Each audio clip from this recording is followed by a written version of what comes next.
Well, ladies and gentlemen, good afternoon and welcome to the Library of Congress. My name is Mark Sweeney. I'm the Principal Deputy Librarian of Congress, and it's my pleasure and privilege to welcome you to our program this afternoon, The United States and the Middle East, the Future of a Complex Relationship. I especially want to thank Dr. Lisa Anderson, former President of American University in Cairo, and former Dean of the School of International and Public Affairs at Columbia University for organizing this conversation. Lisa is a member of the Library of Congress Scholars Council, an advisory body to the librarian and to the Kluge Center. I'd also like to extend a warm welcome to the members of the council who are here today for their annual meeting. Since our focus this afternoon is on the Middle East, I want to say a few words about the collections held by the Library of Congress. The African and Middle Eastern Division, which is located one floor above us, is recognized as a major world resource for the materials from Africa, the Middle East, the Caucasus, and Central Asia.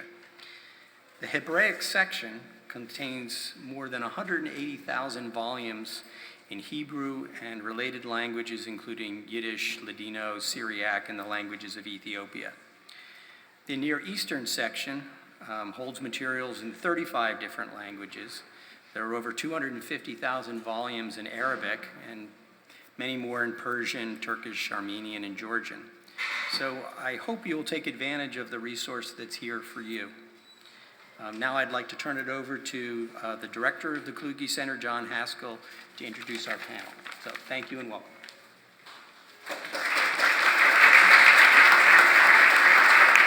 Thank you, and thank you, Mark.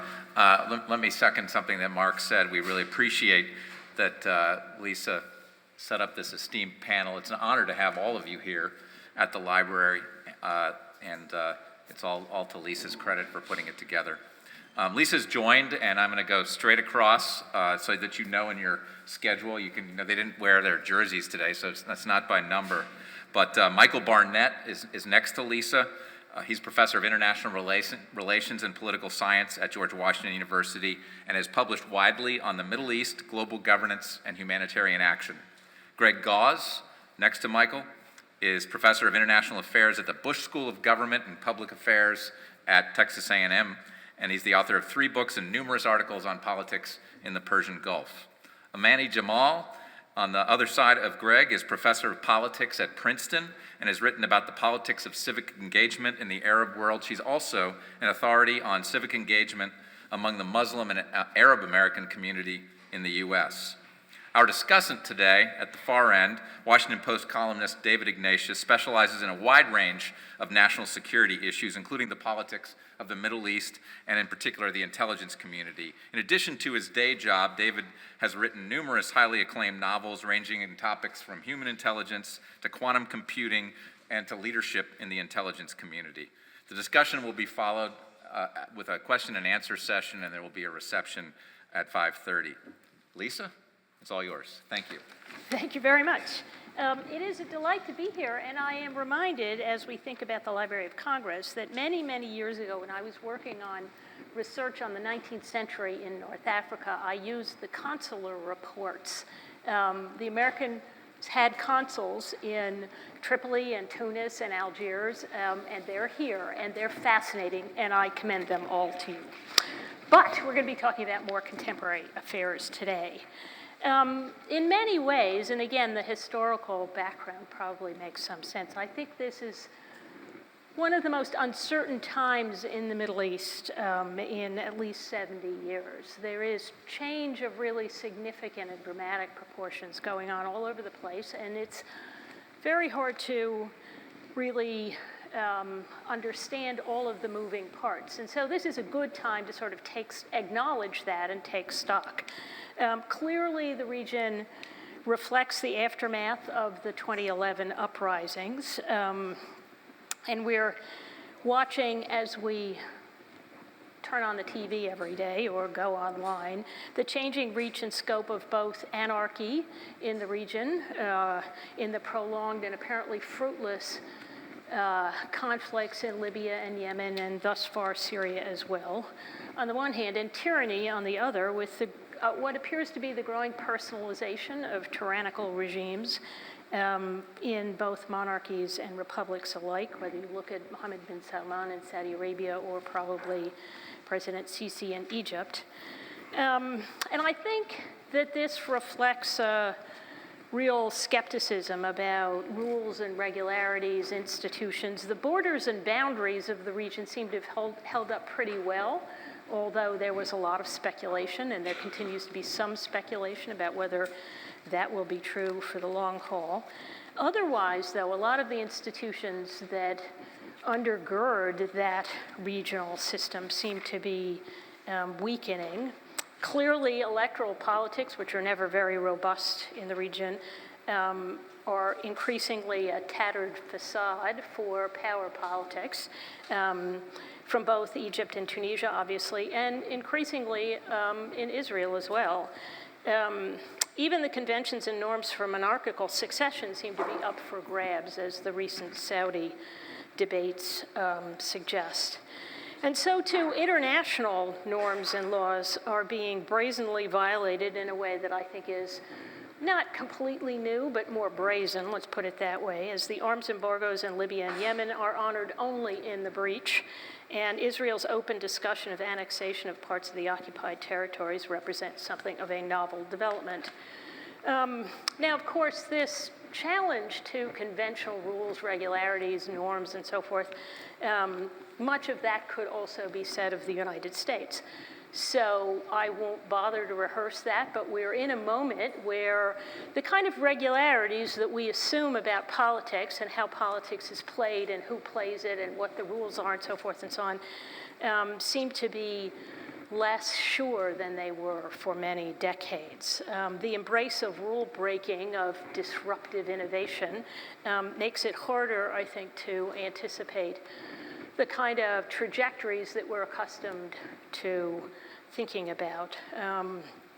The job of analysts like this distinguished panel is no easier as they try and extrapolate from the past when the past doesn't seem to have the weight that it once did.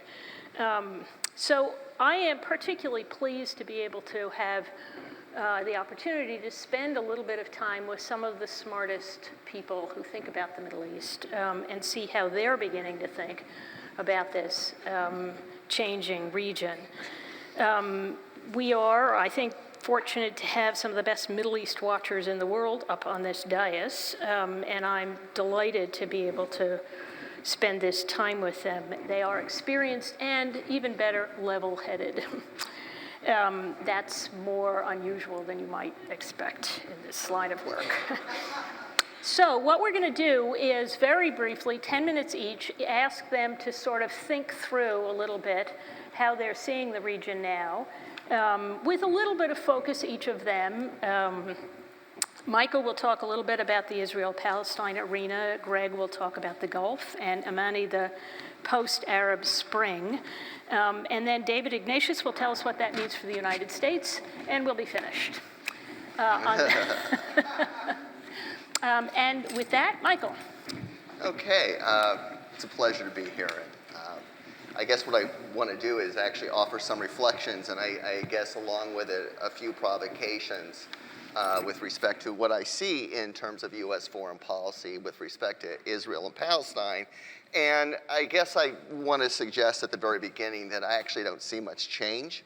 That, in fact, while I think in many ways there's a lot of fluctuation, in many ways what I just see is a lot of continuity. And the last few years have only intensified in many ways that continuity. And I'll talk a little bit more of what I see as the status quo. But just to give a little bit of the highlights of what we've seen over the last couple of years in this administration, we saw the appointment of a U.S. ambassador with very clear allegiances to settlement expansion. We saw full support for Bibi in all kinds of ways. I'm sort of wondering what gift Trump will give to Netanyahu over the next few weeks as we approach the next Israeli election on September 17th. We saw the movement of the American embassy from Tel Aviv to Jerusalem. We saw, and also the recognition of the Golan Heights. We didn't hear a peep from the United States when Netanyahu suggested that Maybe after he's enshrined again, he will annex parts of the West Bank. And we also saw huge cuts for refugee assistance to the Palestinians. And so I don't think you have to be, a trained political scientist, which I barely am, to see in many ways what seems to be taking place.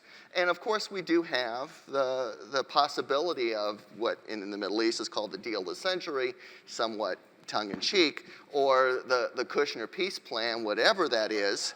But as a cynic, and you have to be a cynic when it comes to the Middle East, you just suggest, your anticipation is that nothing's going to happen, and that this is really a way of reinforcing what is the status quo. And I think, here I think we need to really ask ourselves, what is that status quo? And, the status quo, as people talk about it, is really what's been taking place since 1967.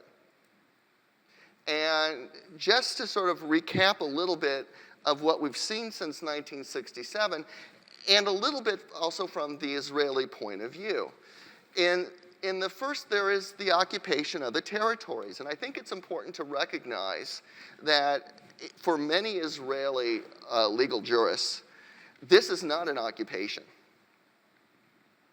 technically speaking, under international law.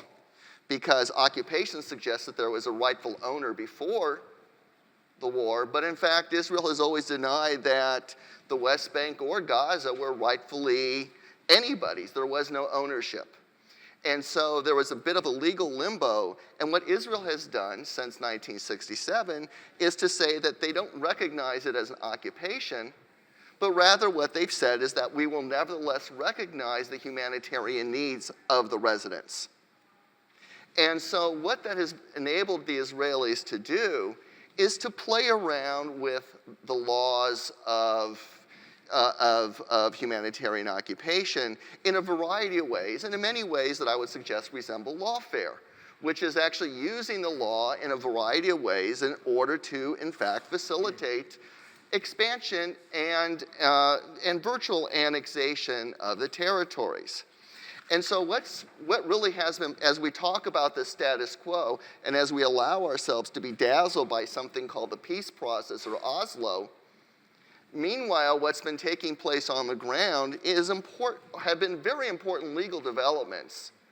That's not simply about military occupation, but also in many ways the encroachment of Israeli law into the territories.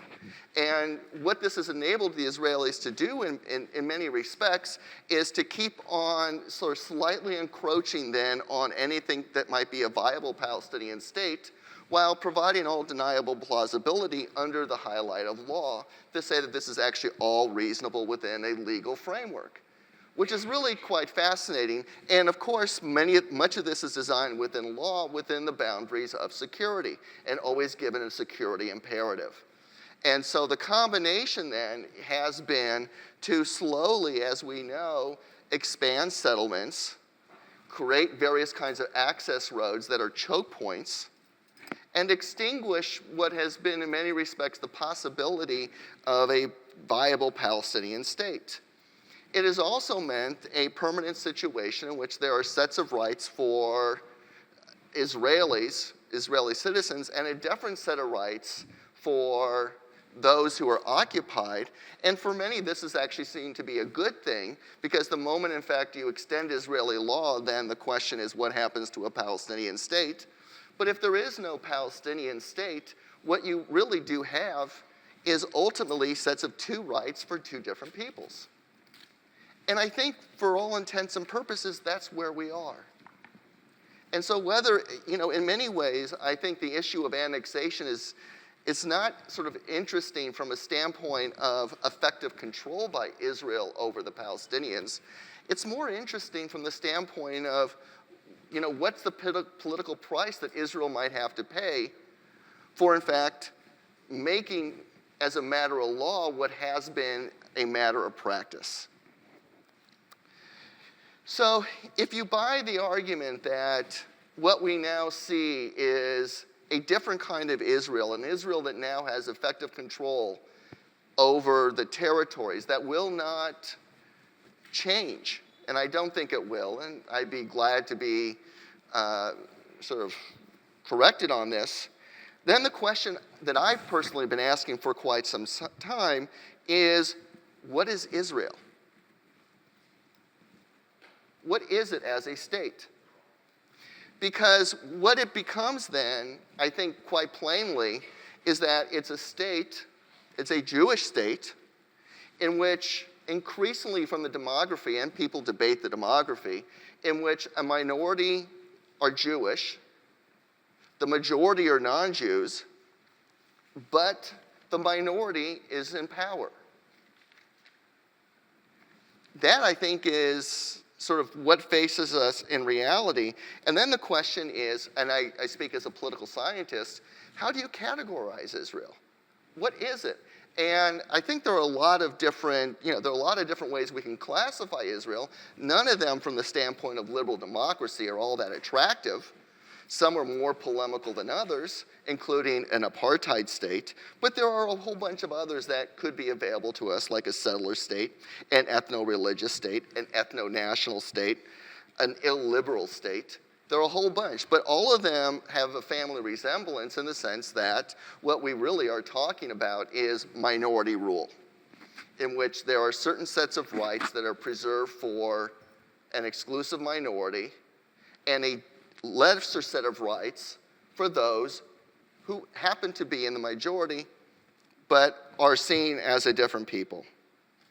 So we have simply one state, I contend, and then the question becomes, what is it that we care to call it? And calling it is not, choosing a particular label is not necessarily objective. We all know that it has real political ramifications, as we see today in American politics.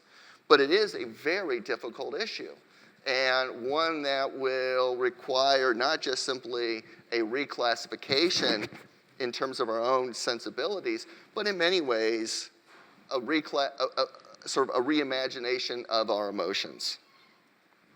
So what kind of state Israel is ultimately depends on what rights are granted to the Palestinian residents. This suggests that if in fact we're going to focus then on the rights of the Palestinian residents, that we also need to shift from the language of national rights to human rights. That there's been a fetishization of the idea of the national rights of Palestinians. But in fact, we can use the language of human rights and ask ourselves, what human rights will the Palestinians have? What mixture of rights will they have? And what rights is Israel likely to grant them over the next several years? And what I think will be interesting to see is where that debate takes place and what that means not only in Israel, but I've also been very interested to follow what has been sort of the Palestinian debate over this, because at least what I can see from a lot of the public opinion polls and a lot of the essays written by those on the ground, increasingly there's a revolt against a very old Palestinian leadership and a growing movement to think about asking for full citizenship within Israel, to become Israeli citizens. That seems to be quite fascinating. Now, let's say Israel declares annexation, or we all agree in this room that what I've sort of portrayed is accurate.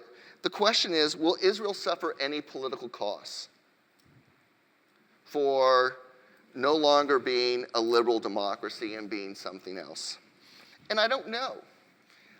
Several years ago, when I sort of thought about this, Israel was on the outside of what we call the West looking in. Increasingly, Israel looks like it's a trendsetter because what we've seen is a shift in political ideologies in the world in which there's been, if you will, greater chauvinism, greater ethnocentrism, greater populism, all of which makes Israel look increasingly as if it's part of the mean. Will the EU do anything? I don't know what the EU is anymore. Perhaps it may be happy to stop bleeding money. The Arab states, I don't know if the Arab states will punish Israel. That doesn't seem to be the possibility. The Arab states have never really been ready to suffer costs for the cause of Palestinian justice, and I don't think they're going to start now. And I think the real interesting question, at least the one I've been asking myself over the last several years, is what happens in the United States. And here I've been following a lot about the American Jewish debate vis-a-vis Israel for quite some time.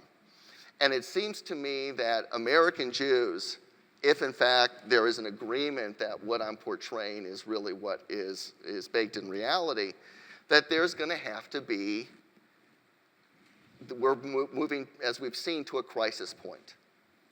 Because the fundamental values of American Jews have always been towards pluralism, equality, and liberal democracy. That's not how Israel is constituted anymore. And so the choice is going to have to be for American Jews, I think, are they ready to suspend what are their traditional American Jewish values in order to find a way of supporting what is a Jewish ethno-national state? That's going to be a very difficult debate.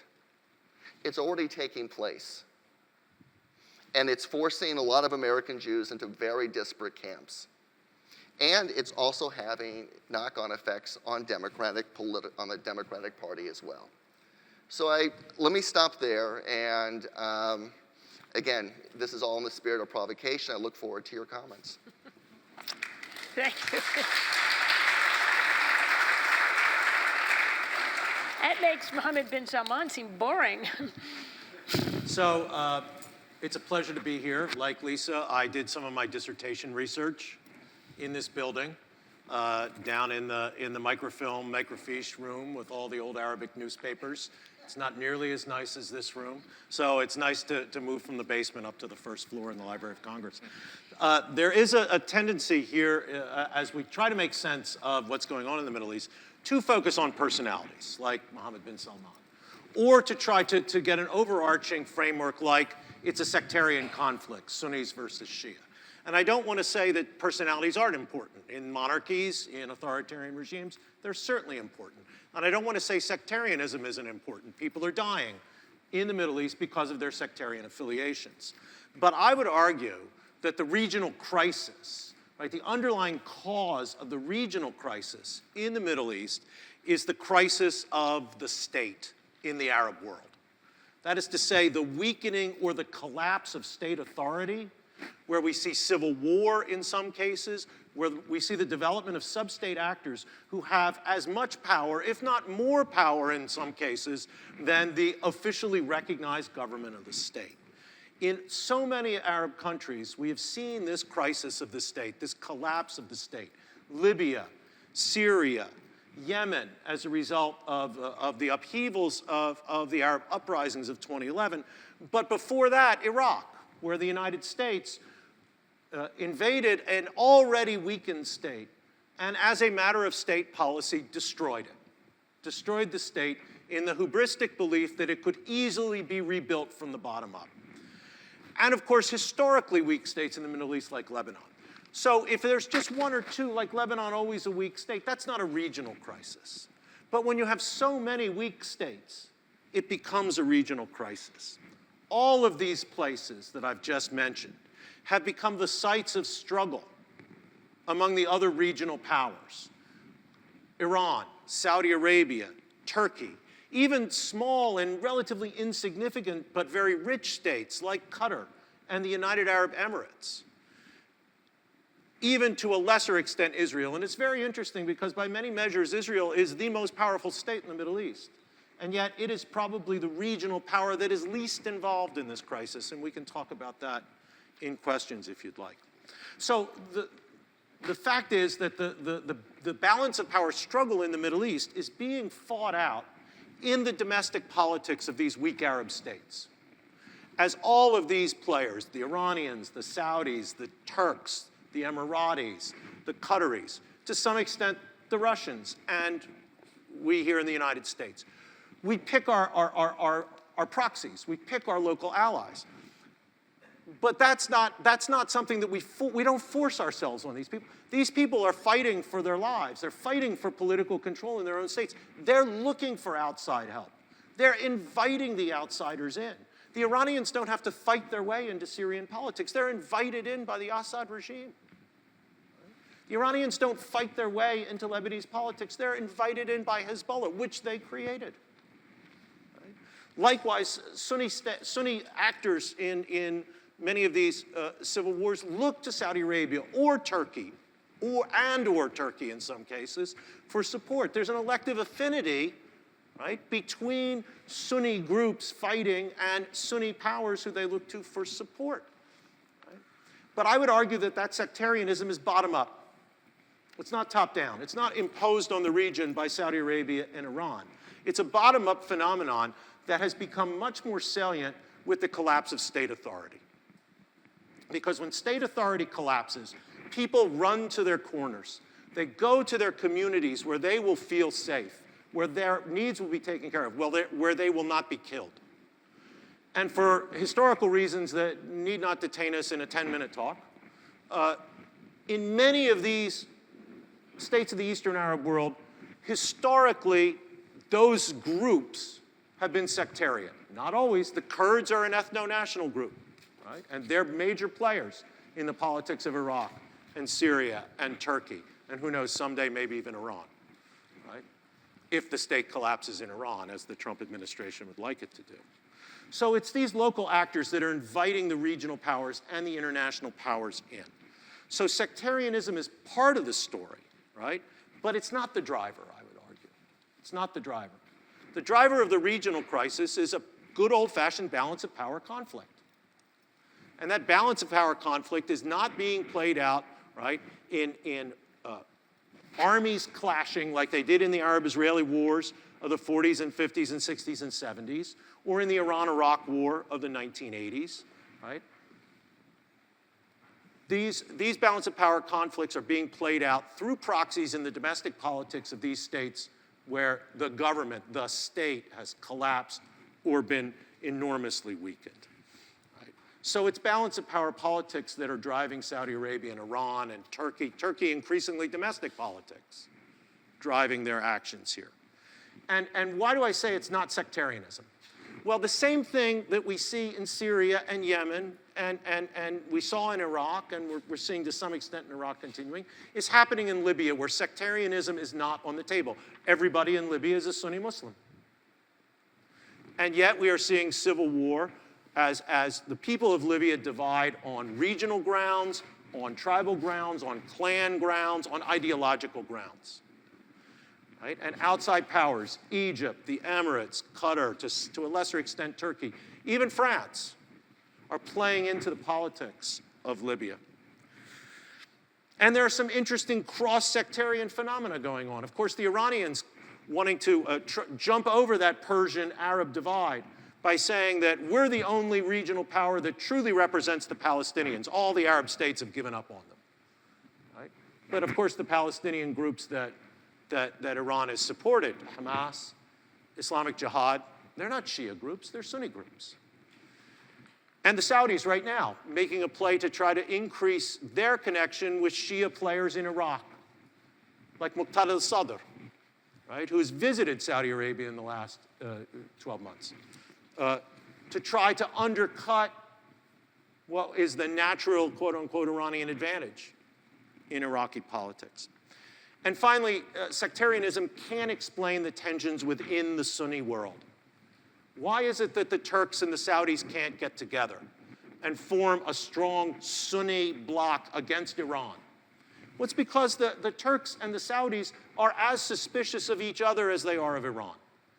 Turkey representing a kind of bottom-up populist, quasi-democratic, more quasi than democratic these days with Mr. Erdogan, kind of Sunni politics, and Saudi Arabia, of course, representing a monarchical, top-down, anything but democratic or populist kind of politics, and much more tied to the Salafi interpretation of Islam than the kind of Muslim Brotherhood interpretation that Erdogan has championed.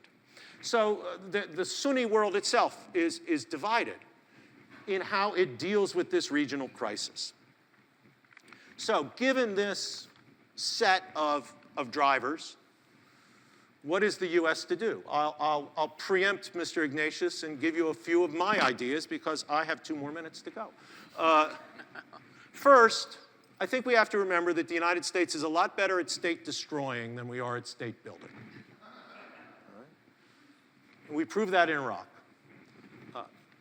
The long-term solution, if you will, to the crisis in the region, if you buy my diagnosis, is that these states have to reestablish themselves, reestablish control over their territories, be strong enough to be able to resist the intrusions of outsiders and to control and include their society to the extent that local actors don't want to invite the outsiders in. So how do you do that? I'm not really sure. I'm not really sure how to build stronger states. The historical practice of state building has been incredibly violent. It's been done by violent authoritarian men, right? This very gendered thing. It's incredibly violent, right? And it's very top down, right? The people who built states in the Middle East, like Kemal Ataturk, right? Or Gamal Abdel Nasser, or for that matter, Ayatollah Khomeini in Iran, were not nice men.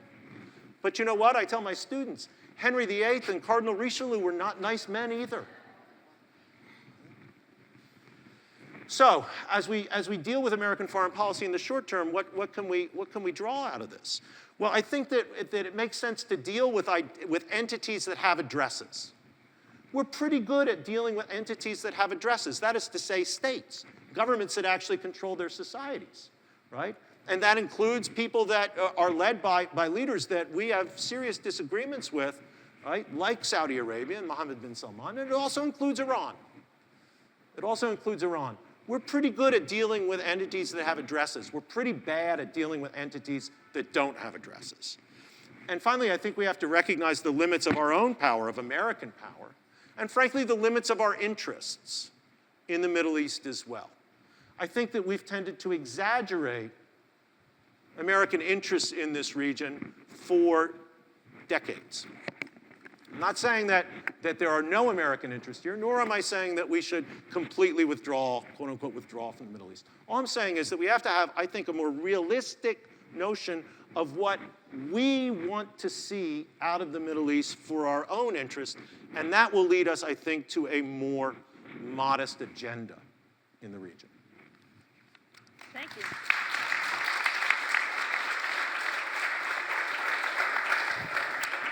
Amaney has some slides. Showing the rest of us. I can use this one. Okay. So I don't know. Well, first of all, it's a great pleasure to be here. I don't know. You're not going to be applied to see the slides here. Can everybody else see the slides? Back here? Okay, wonderful. So I was tasked with the assignment of discussing the United States and the Middle East, some patterns since the Arab Spring. So I thought I would start out presenting some of the data that we collect in the region. I'm co-principal investigator of the Arab Barometer project. Can you see it on the other side over there too? Oh, wonderful, great. So to date, we've conducted more than 65,000 face-to-face interviews of ordinary citizens in the region. We have just completed the 5th wave of data collection in 12 countries. We're analyzing the data now.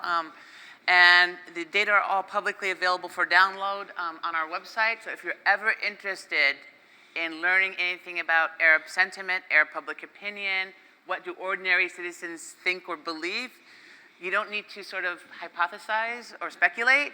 There is accurate data now available online, arabbarometer.org. There's an online data analysis tool that allows you to analyze data. So that's like my plugging in the Arab Barometer. We cover a variety of topics from economic issues, personal well-being, evaluation of political institutions and attitudes, engagement in politics, elections, traditional and new media, governance, culture and religion, international relations, and basic demographics.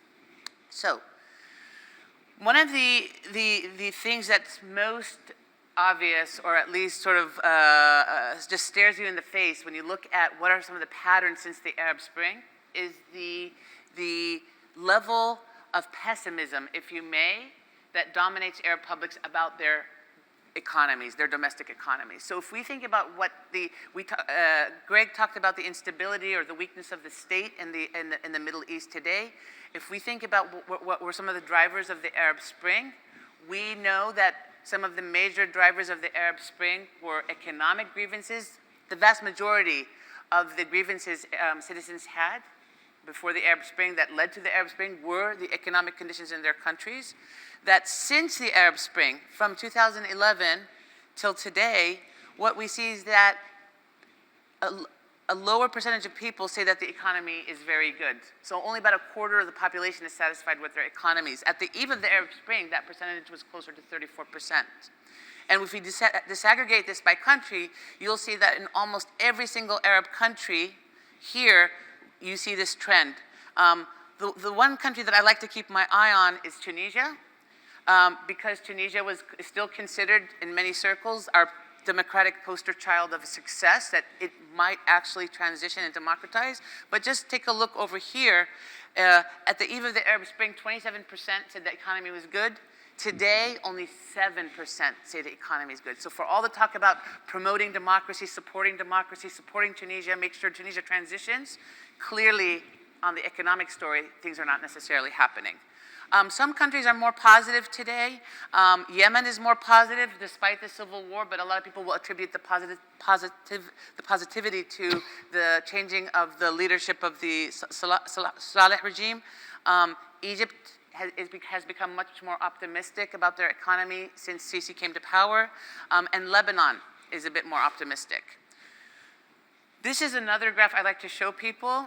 When we ask the publics in the Middle East, do you have a desire to immigrate? Again, at the eve of the Arab Spring in 2011, 2012, maybe about 13, 15, 20% of the populations across several Arab countries stated that they wanted to immigrate. Here, sorry, this is broken down by age. So the blue line is everyone, but look at the yellow line. That is our youth demographic, 18 to 29. In 2011-12, 18% of the youth population in MENA said that they would like to immigrate. Today, that percentage is 48%, 50%. You're already dealing with a region where about 60% of all PhD holders are outside of the region, huge brain drain. And if your youth population disproportionately wants to immigrate, that sort of tells you about the crises of the domestic economies in the region. Furthermore,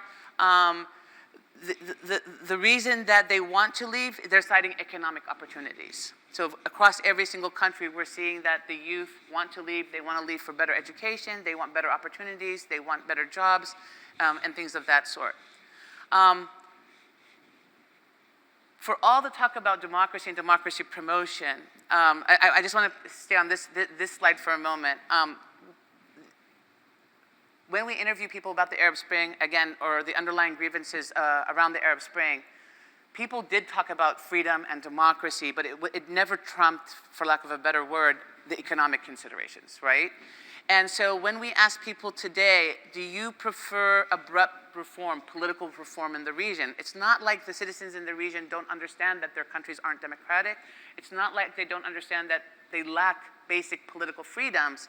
But because of the issues that Greg sort of pointed to in terms of the instability that reform has brought, what we see is that in most Arab countries, there is very little preference or support for the idea that you're going to have political reform all at once. And look at Tunisia. Again, our poster child here. Only 7% say they support abrupt political reform.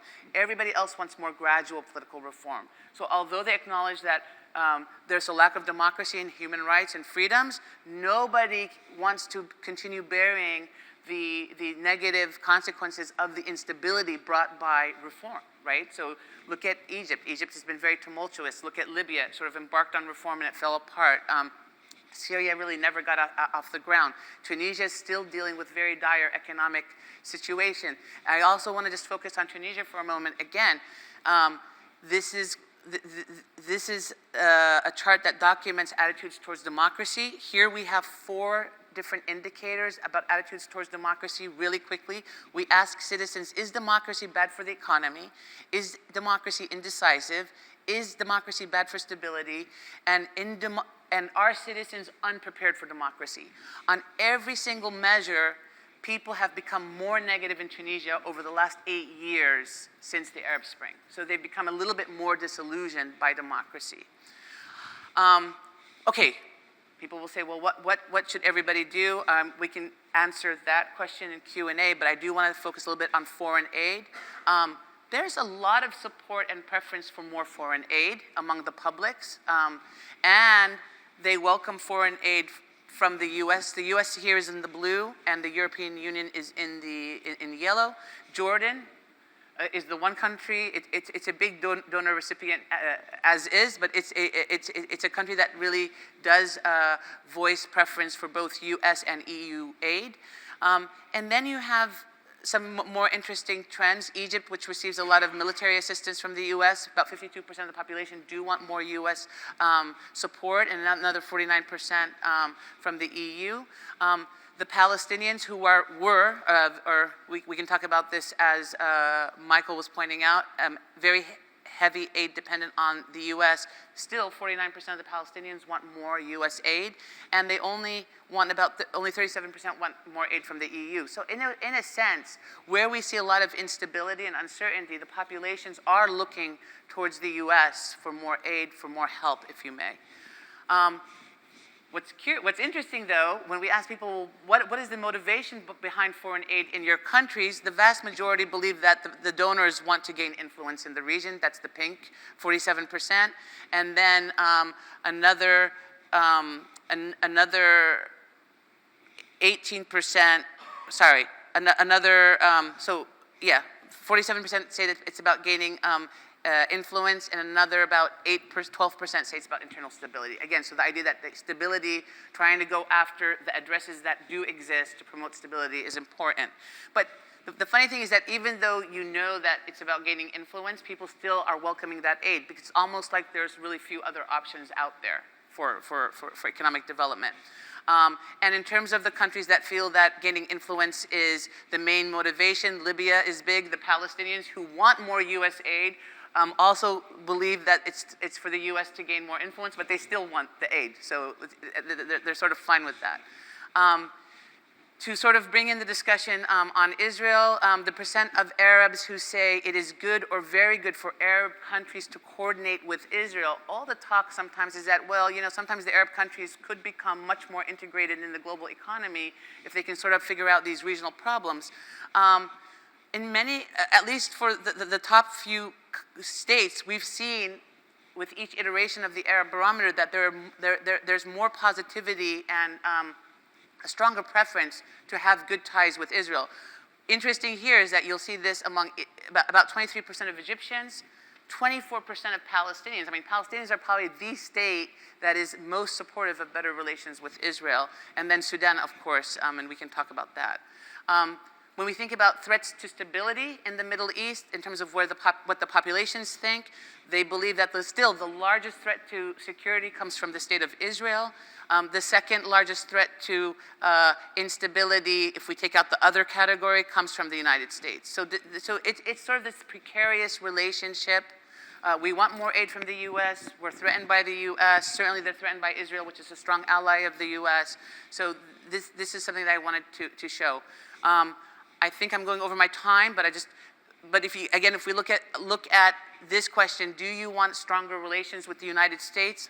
Almost every country, you'll see that it's remained very stable since the Arab Spring, or you've seen some slight increases or slight decreases. But more or less, people do understand that relations with the U.S. are very important in their own countries.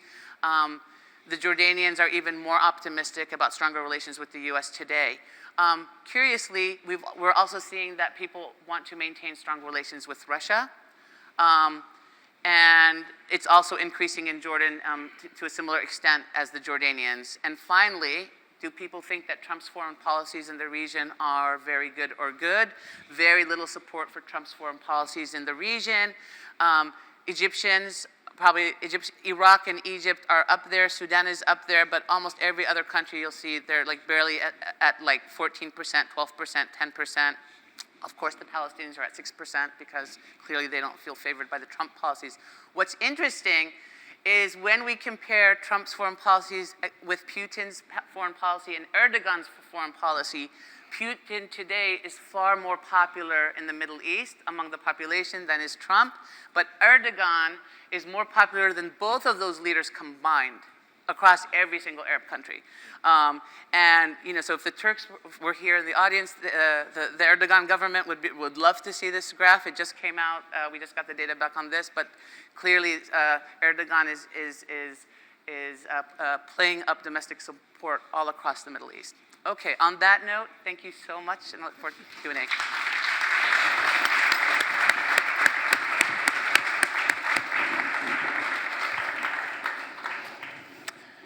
Well, you can see, I think, that there's a fair amount of moving pieces here, whether it's the decline of the state or the growth of ethno-nationalism or interest in mobility and people leaving the region and so forth and so on. So, David, what are we going to do about it? Well, those were marvelous presentations. The numbers at the end were really quite striking. I'm tempted to steal those right away for a column quoting your good center and your work. Before I offer some concluding thoughts, I just want to say that Lisa's introduction and the reference to the American University in Cairo reminded me of the one thing that I know is central to U.S. influence in the region, the persistence, despite all the mistakes we make of American power, and that's institutions like the American University in Cairo, the American University in Beirut. I've written this often in my columns, but there are no institutions in the Middle East, or indeed anywhere in the world, that capture the positive essence of what American power has been about since the 19th century, the way these do. And so I always told Lisa this in person, but I just wanted to say it to the audience. So in my remarks, I have a second life as a novelist, and I'm going to do what we try to do in novels, which is to see the story of the U.S. and the Middle East as a tale that has an arc, that has a beginning and then goes to some resolution. And I'm going to start just by noting the prominent features of the Middle East. When I began covering the region as a correspondent in 1980, almost 40 years ago, I was sent by the Wall Street Journal to cover the Middle East, knowing nothing about it. I've been covering it off and on ever since. But I just want to note the prominent features at that time and how much each of them has changed, so as to then make a couple of final observations. The first thing that I felt powerfully in 1980 was the fundamental American ambition to be the decisive post-colonial power in the region. The Middle East mattered to us. The Arab world looked to us as the villain, as the savior, but we were always at the absolute center of their attention. And I think that ambition, sometimes idealism, persisted. Certainly when the Arab Spring began in 2011, Americans, I think generally, saw this as a moment of hope, optimism. Certainly President Obama embraced that, but it was this idea that these people who've lived in terrible governments are rising up, asserting their freedom. Tahrir Square, I was there in the middle of that uprising. We'll never forget the images, but I think they were powerful for Americans, certainly for people across the Middle East watching on television. Today, I think if you were to ask Americans what they feel about the Middle East, you'd get a version of war fatigue. We're just tired of this. They don't really want us or need us. We've spent trillions of dollars and we've gotten basically nothing for it. So I think it's not a sort of sudden departure. It's this sense of exhaustion and ambitions not achieved. Second feature of that time, obviously, was this centrality of Saudi and Gulf oil for our economy. It's hard now to remember the panic that existed in the United States about disruptions of oil supply, the Arab oil embargoes of 73, 74, the recurring fears that that might happen again, the obsessive way in which every meeting of OPEC, every peep from an OPEC minister was covered, shows you that at that time we just felt that our basic lifeline was attached to these very unstable, uncertain countries in the Middle East. Obviously, that's different. I mean, you look at the price of oil, even at a time when there's a significant risk of a war that would spread across the Persian Gulf, and it's just kind of basically sitting there in the 60s, and that's up from where it was. The numbers tell us that America is the new Saudi Arabia in terms of oil production and exports. That's an immense difference.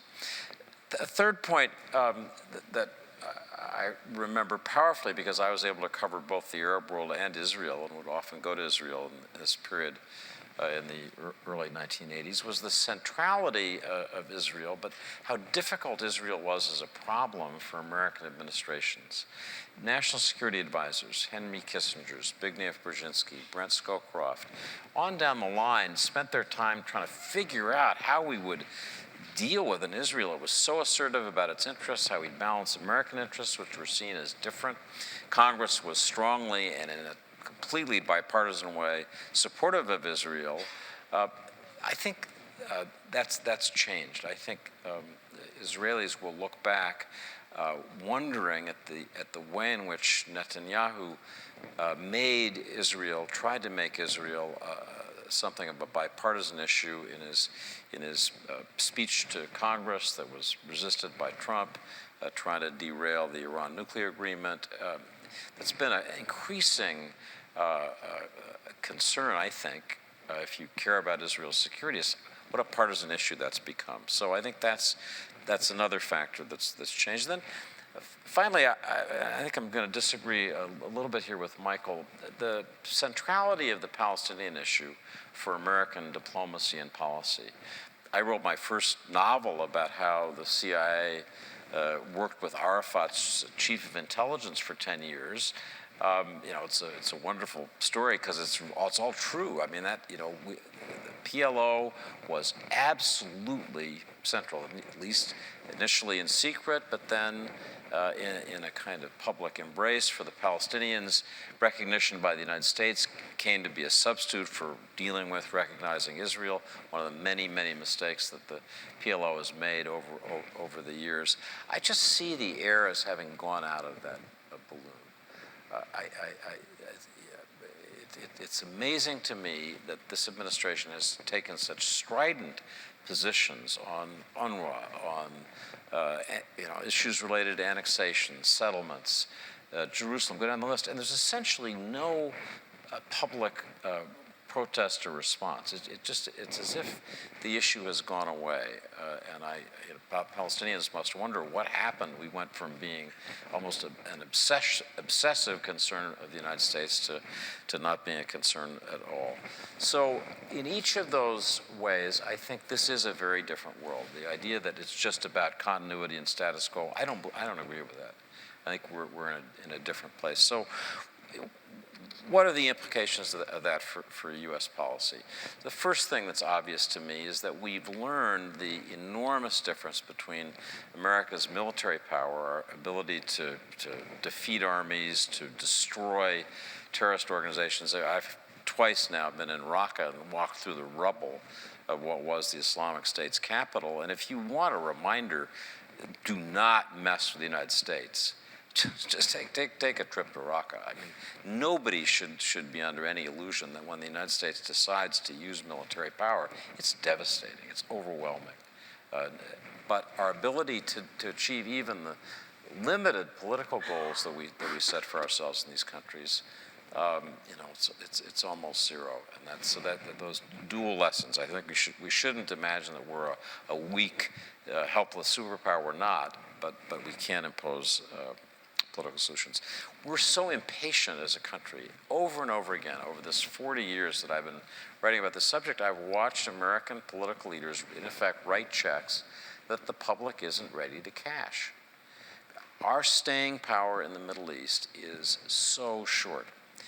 our militaries learned to fight wars in secret. It's one reason nobody knows what happened in Syria, because once something gets public, the kind of exhaustion cycle begins and people begin demanding an end.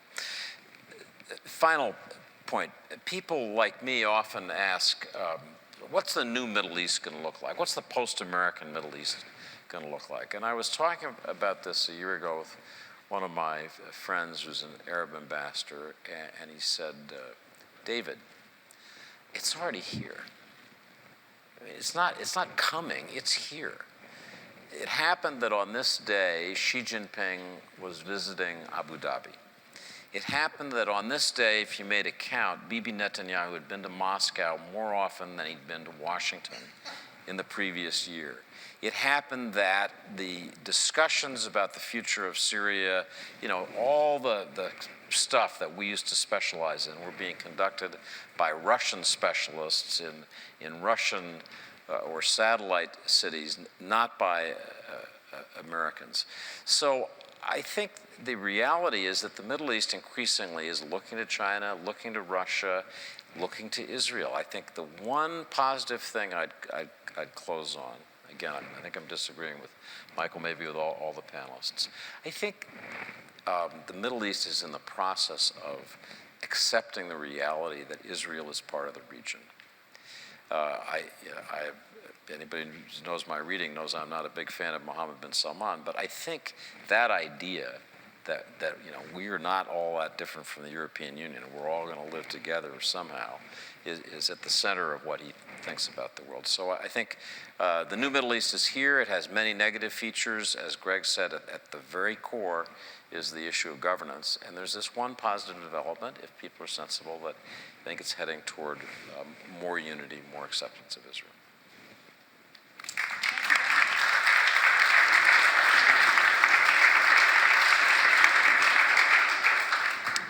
I am very tempted to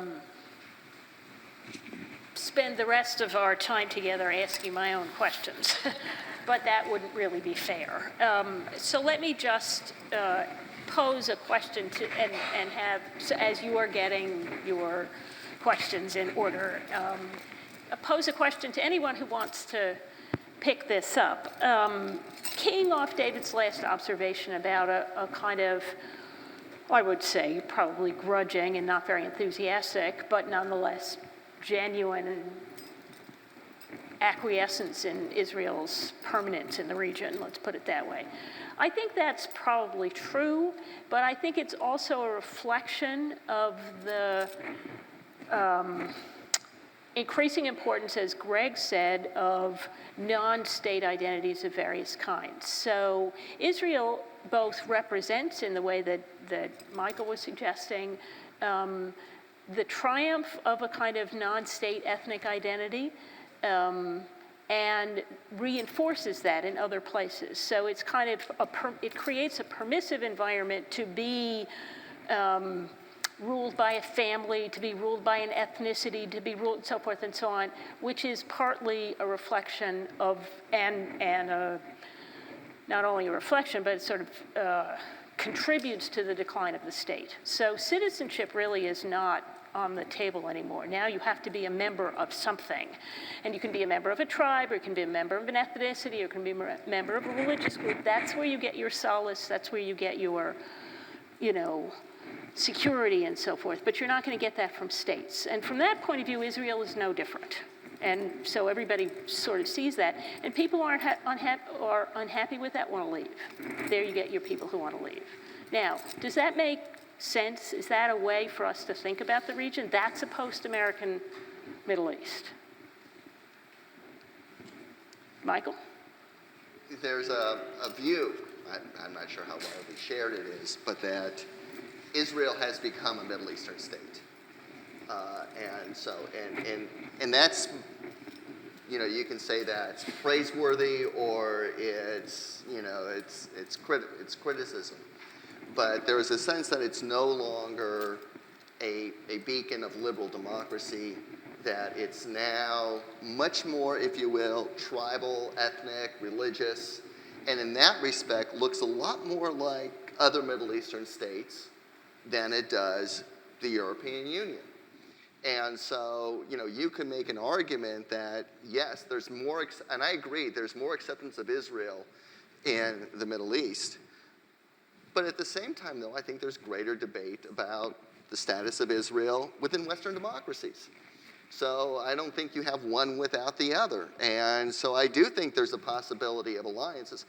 The one thing I would actually raise, though, are the limits of these alliances. How far can you go? Because we've certainly, the New Middle East, I should say, was originally penned by Shimon Peres. And it was roundly criticized because it was seen as something that, a vision that Middle East would become more like the EU, which of course never happened. But one of the big debates, of course, among Arab states is, how far can you go in terms of these alliances? Yes, you can get your interior ministries to deal with, the Mossad. That these are things you're ready to do. But are you ready to have tourism? Are you ready to have cultural exchanges? You can have some kinds of economic exchanges, but not, there's a limit in terms of economic Michael, structure and everything else. These days, nobody's ready for tourism. No, it's really interesting. In some respects, that's, anyway, I don't mean to interrupt you, but it's really striking the extent to which even Egypt, which really depends on the pharaohs, is having trouble maintaining its tourism. If I can chime in, I think, like both Michael and David are right, but I think there's a qualification there, and so we're sort of forgetting what the issue is. So in the public opinion polls, when we ask citizens, do you support Israel's right to exist? Arab publics are very hesitant to lend support for Israel's right to exist. But if you say, do you support Israel's right to exist alongside a Palestinian state that secures the rights of Palestinians, support for Israel skyrockets. So the qualification is, yes, Israel is becoming a reality, but the vast majority of citizens don't want it to happen at the expense of the Palestinian citizens. And so that's why the debate is sort of out, and people are watching developments, and that's why the annexation language, whether it's going to be about human rights or national rights, people are watching it, because if the Arab world is lending this normalization with Israel and it's going to come at the expense of Palestinians, I think we're in for another rocky ride. And there's only so much state-to-state normalization tactics, can guarantee. And at the end of the day, we want to see normalization that includes everybody, both Israeli citizens and Arab citizens. Public opinion data sort of shows that the momentum and the building blocks are there. So oftentimes I get into these conversations where people say, well, the Arabs will never accept Israel. And that's why Israel has to employ these policies. We don't see that in the public opinion data. I'll just leave it at that. Sorry. Okay, as you can see, we could spend the whole time just up here. Madam. Yes. This is a question for Professor Barnett.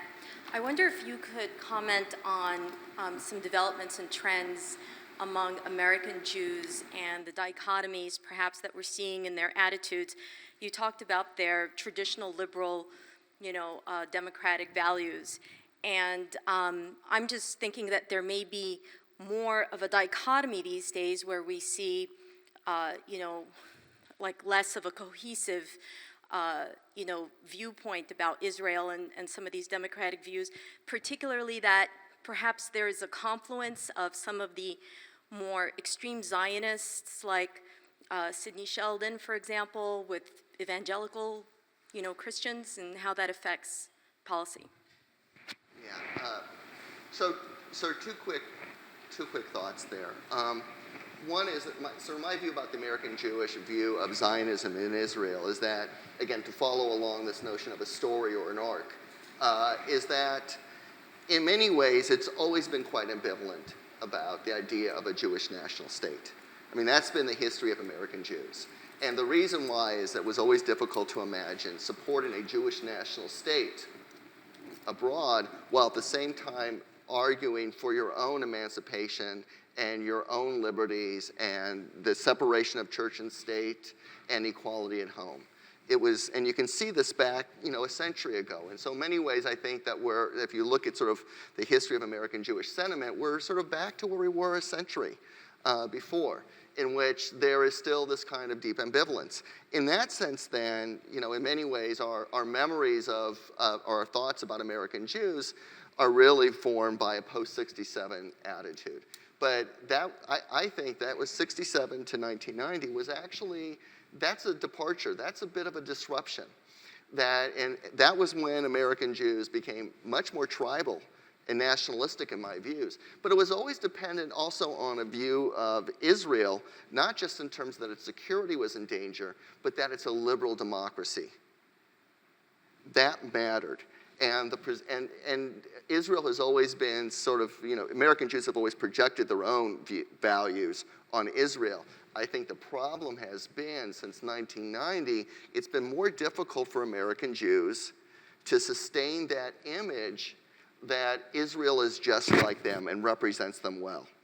And so I think that's been a primary source of debate for American Jews. And the consequence then is you have, in many ways, like all of our public opinion polls, it's yes, but, is yes, I identify with Israel, but.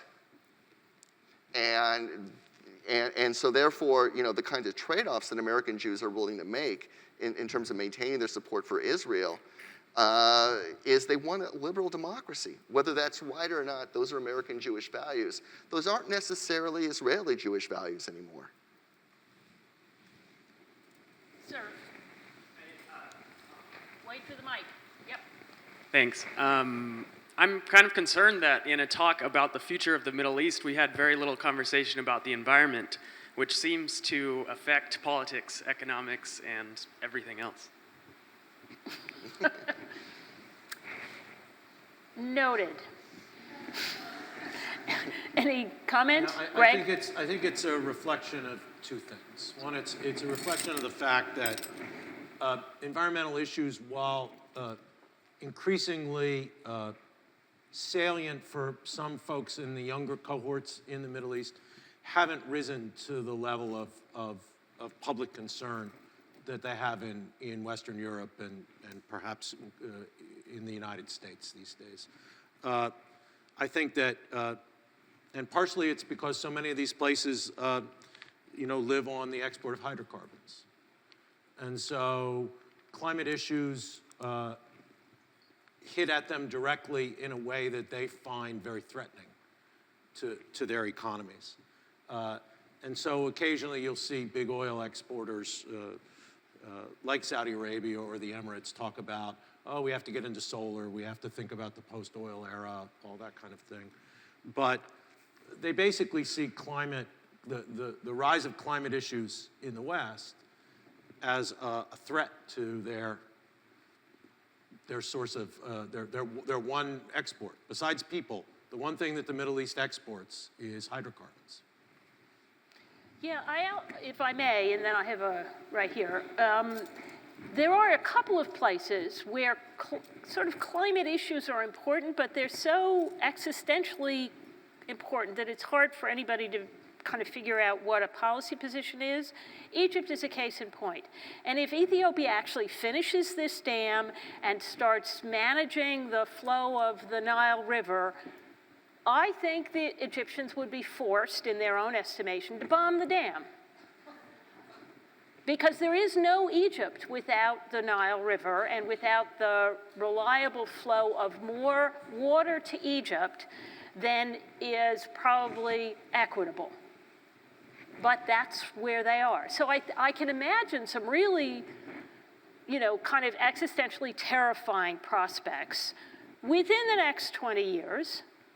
But it's hard to, kind of work that into what should our policy be discussion like this. You can argue the same thing for the dams in Turkey on the Euphrates and the Tigris going into Syria and Iraq. But when you're in the midst of a civil war, environmental issues are going to fall, down the list. Yeah, sir, go ahead. David Ignatius mentioned the role of the American University in Beirut and in Cairo, both in terms of increasing American knowledge of the area and in presenting American culture and values to at least some people in the region. I'm curious about what you, Mr. Ignatius, or Dr. Gause might think about the potential influence of the American universities that have been much more recently established in the Gulf. Well, I'll just briefly respond to that. I only know the American University in Sharjah, which I've visited, and it seems like a good place that's trying to embody these values. And by those I mean openness, free inquiry, curiosity, risk-taking. I'm always struck by the number of leaders in the Middle East of the generation that's now leaving power who were educated basically at AUB.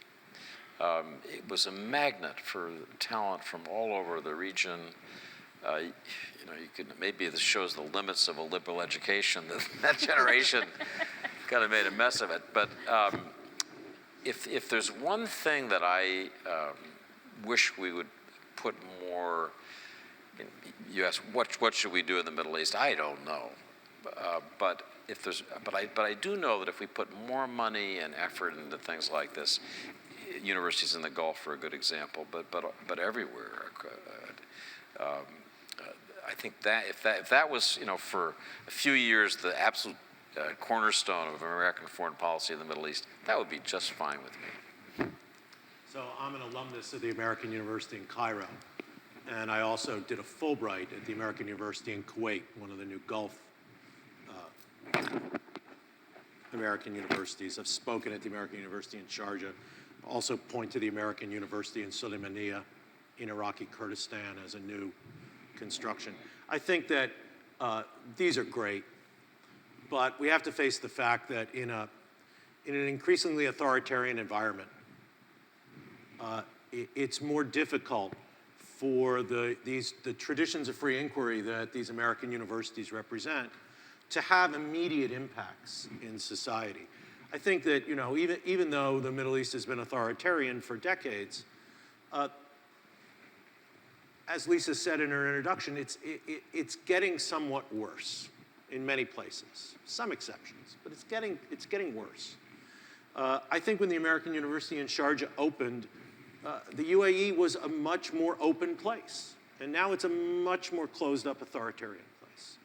I think that when the American University in Sulaymaniyah opened, there were real hopes for real democratic development in the Kurdish regional government. There has been some reversion there. Even in a place like Kuwait, which is the most open of the Gulf oil states, without a doubt, there's an increasing, there's a sense that what you can say and what you can do is limited. And I think that it's a great long-term investment. I'm a college teacher. I'm not going to say that, investing in higher education is a bad idea. It's a great idea. But I worry about the kind of immediate impacts. AUB was the mecca I shouldn't use that term in the Middle East. It was the magnet that it was because Lebanon, for all sorts of reasons, including having a relatively weak state, was a pretty open place. And as the number of those pretty open places in the Middle East decreases, the impact, at least the immediate impact of this kind of liberal educational model is going to be less felt. And AUB stopped playing that role as soon as the Civil War broke out, and it never recovered it. So whether it's anarchy or tyranny, it's very hard to run one of these institutions. It never recovered fully, but Lisa, it's still a place where people. Oh, for Lebanese, without a doubt. But the regional role it played, you're right. Half of the cabinet of Afghanistan are AUB alumni, but that's a generation that's not. As is the American ambassador to Afghanistan is an AUB alum too. Right. So the point is, it's not playing that. It's important in Lebanon, and to some extent, a little bit beyond that, but by the standards of what it was in the 50s and 60s, that's over. And it's been over since the outbreak of the Civil War. David. Thinking about world history and what makes for strong states and destroys them. And destroying a state creates the insecurity that makes it very difficult to have university communities and a lot of other good things. What is going to happen with the rise of these strong man? I was a little unsure whether you were characterizing them as signs of weakness or of signs of a movement toward perhaps interstate warfare that could ultimately reconstitute, as it did in Europe historically, states on a new basis. And, you know, the idea that a dominant ethnic group is behind the rebuilding of a state, I mean, that was the European story. That's not anything surprising. On the other hand, civil wars have the exact opposite effect. So what do you think is going to happen as the strongman politics? Nobody's talked about Mohammed. I mean, the changes in the Saudi regime strike me as just extraordinary looking at it from the outside. It seems like it's moving from an oligarchic, monarchical system to something much more like you saw historically in Europe. So I'm not going to, I'll start with the Saudi point. Yes, I mean, if Mohammed bin Salman can consolidate power in his own hands in the way that he has been doing for the last couple of years, it represents a significant change in the way Saudi politics work. From a committee system of governance in which the king was, first among equals, stronger kings stronger, weaker kings more equal, to the kind of European-style single monarch, right? We will see if that happens. He's going to have to cut a lot of people out in order to consolidate that power, and I would say that the jury is still out on that. I think that the rise of strongman rule is interesting in these places where you still have a strong state. Will Abdel Fattah al-Sisi or Mohammed bin Salman be able to profoundly change their societies? Jury's still out. But I think you're going to have to go through that phase of strongman rule to reconstitute places like Syria and Iraq. If you're ever going to have a centralized Lebanese state, you're going to have a ruler who can suppress Hezbollah, who will face off with the sub-state actors who challenge state authority, not just domestically, but in foreign policy. And that happened historically when they Sure. fought each other. Of course. So is that going to happen, or is the U.S. not going to allow it? Well, that gets into the international war question, right? There have been plenty of international wars in the Middle East, Arab-Israeli wars, Iran-Iraq, right? But with all the upheaval of the last decade and a half in the Middle East, starting with our invasion of Iraq, there hasn't been a Middle Eastern state fighting a Middle Eastern state. And I think to some extent, that's because the U.S. still retains, if you will, that military veto, right? What we're really good at is fighting against other militaries, right? We demonstrated that in 1991. We demonstrated that in 2003. What we're very bad at is cleaning up afterwards and fighting against places that don't have addresses. Once ISIS gets an address in Raqqa, boom, there goes Raqqa, right? We're good at that, right? We're not good at what comes after. But I think that the unwillingness to engage in international war is to some extent because there is still this sense that the United States will not allow it. And why would the Iranians, who are, in my estimation, basically winning the contest in the Middle East these days, why would they want to fight a state-to-state war, right? They would lose state-to-state war against the United States. They might not even be able to beat the Saudis. But what they can do, where they beat the Saudis is they have more loyal proxies, right? And they have their own small forces, the Quds Force, that they can put into these civil wars to act in their interest. The Saudis have neither, right? The Saudis can't commit their own forces We've seen where they've tried to do it from the air in Yemen. It's been a disaster. And the natural, quote unquote, the natural allies of the Saudis ideologically hate the Saudis and want to kill them, right? That's Al-Qaeda and ISIS. Right? The Iranians have very loyal ideological allies that they can deploy across the region, right? There are Afghan militias, Iraqi militias, and Hezbollah fighting in Syria on behalf of the Assad regime at the behest of Iran. They're also post-revolutionary society. Well, They have a little bit more power.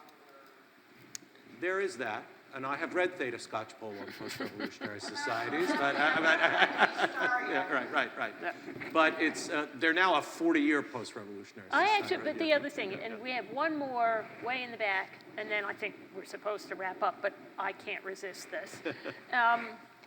I think the other, so if you look at a European sort of state formation and the personalization of power, you know, and the absolutist rule and all that sort of stuff, as Chuck Tilley said, that was a protected place in time and space. And one of the difficulties now is you look at all of these aspiring absolutists, and they can't get any traction because the Saudis are in there, and the Qataris are in there, and the U.S. is in, the French, and so, I mean, Libya is a case in point. You have this aspiring absolutist, and he can't win because everybody's just giving his opponents enough to prevent him from winning. So one of the real puzzles, I think, about this part of the world is that all would work if you actually had borders, but you don't anymore. And that's the really interesting thing about the 21st century. Sir, way in the back, and then I'm afraid you're going to have to approach us over coffee and cookies. So my question is about the U.S. foreign policy establishment. It could also be Western foreign, but let's focus on U.S. Looking at from outside the bubble, I see by and large the U.S. foreign policy establishment to be composed of either idiots or psychopaths. Now, psychopaths need therapy, which now, they're not getting. getting. Let's be specific. Who's the idiots and who are the psychopaths? You know who I'm talking about. You know who the psychopaths are. Let's focus on idiots. Now, they all went to these universities where you teach, right? Now, we know how the academic institutions eviscerates imagination and this sort of cult of data and crude empiricism that you demonstrated. Have you ever thought to yourself, how do you take perfectly intelligent people and turn them into idiots? We work hard so on that. I want to say that, you know, George Washington University and Princeton produce a lot of the elites in this country. Texas A&M, not as many as some other places. So Princeton, what, you know? Well, I mean, I can't really ask why people are idiots in foreign policy. I do say, I mean, you know, it depends on the strategic interest. Sometimes people are blinded to you know, very unidimensional and not looking at the big picture.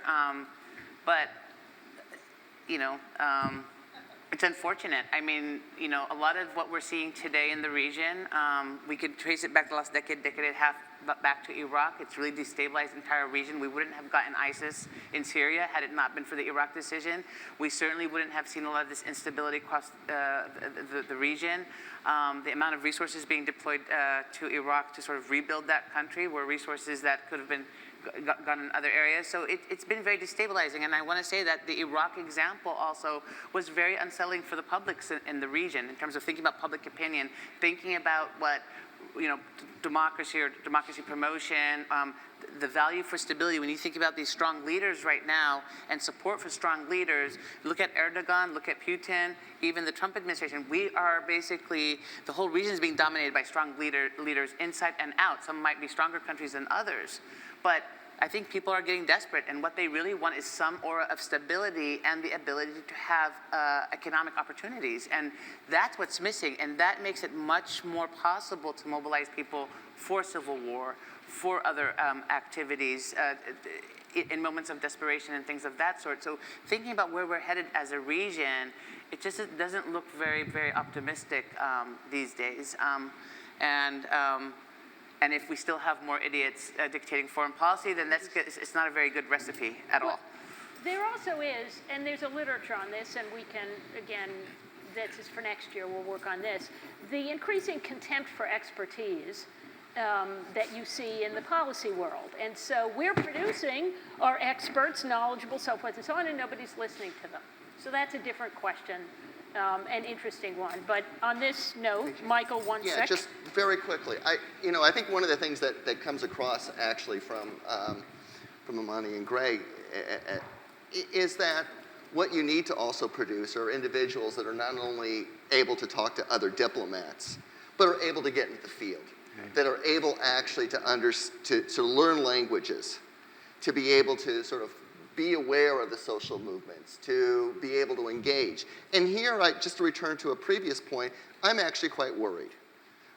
Because, in fact, one of the things I see running, I've actually been outside the bubble most of my life. So, but one of the things that I've seen at GW, for instance, and before that at University of Wisconsin, University of Minnesota, is that since 1991, especially since 2003, it is increasingly impossible to get undergraduate students and PhD students into the region. There are very few places where they can actually learn languages. Right. And so when I see the PhD students at GW, they used to go to Cairo. They used to they would think about going to Damascus to learn, and now it's Jordan. But increasingly, they're not able to go. They get fellowships and are denied by the State Department because of security issues.